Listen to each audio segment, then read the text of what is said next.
guys, nagmamadali po ako. Magpapaswab test tayo today.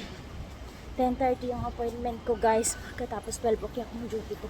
Takbo-takbo talaga tayo. Tara na. Swab test for today. For safe.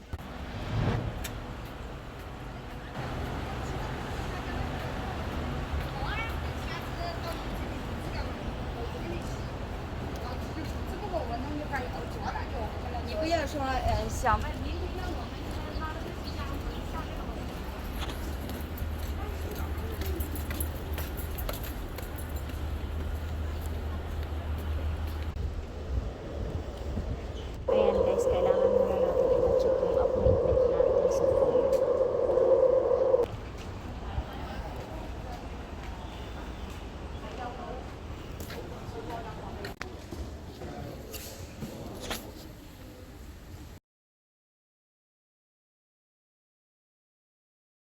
Lady, go!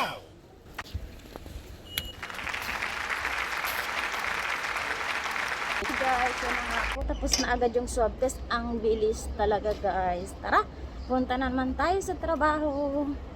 Thank you. Have a good day.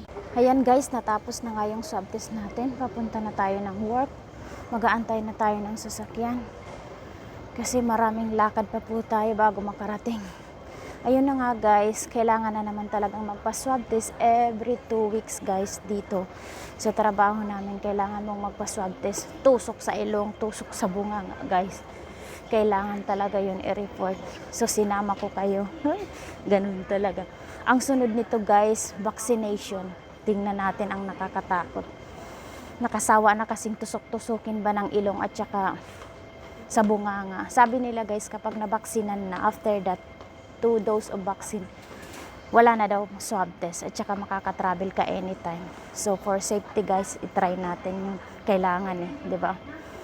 Tara, pasok na naman sa trabaho. Thank you so much guys. God bless you always. Thank you sa pagsama.